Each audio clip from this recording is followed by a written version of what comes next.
اللہ رسول الکریم اما بعد، آخری عشرہ ویسے بھی گردنوں کی جہنم سے آزادی کا عشرہ ہے، تو میں اس نقطے کی طرف اشارہ کرنا ضروری سمجھتا ہوں کہ در حقیقت یہ ذہن کے اندر رکھنا چاہیے کہ یہ عشرہ رمضان کی یہ آخری ساعتیں نہایت مقدس، نہایت بابرکت، نہایت پر نور ہونی چاہیے۔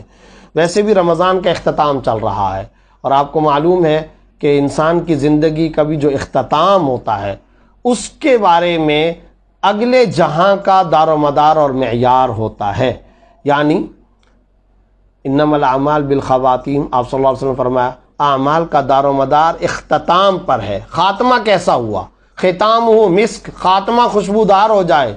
پورے رمضان اگر رمضان کی قدردانی نہیں ہو سکی تو اب ان آخری لمحات کے اندر رمضان کی قدردانی کرنے کی ایک غیر معمولی ہمیں اپنے دل دماغ کے اندر تحریک چلانی چاہیے۔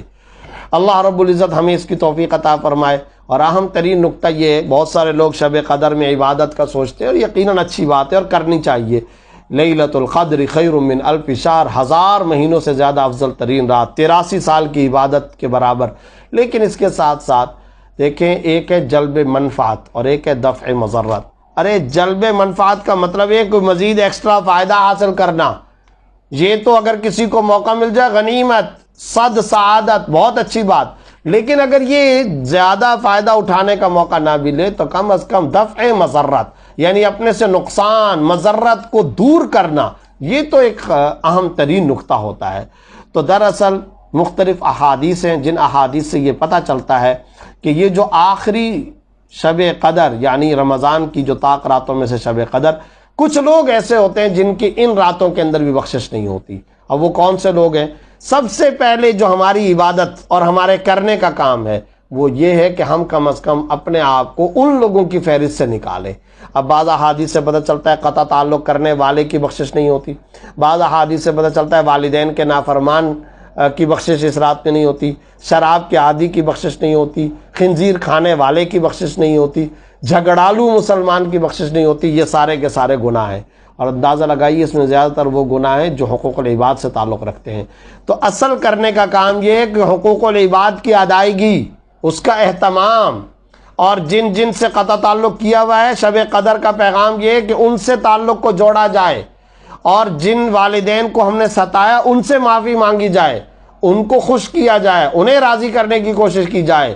پڑوس اگر ہم سے تکلیف میں، توبہ کرنی چاہیے، ہمسایوں کو راحت پہنچائیں، جن رشتہ داروں کو ہم نے اذیت دے رکھی ہے ان کو راحت پہنچانے کا اہتمام اور بندوبست اور سامان کریں۔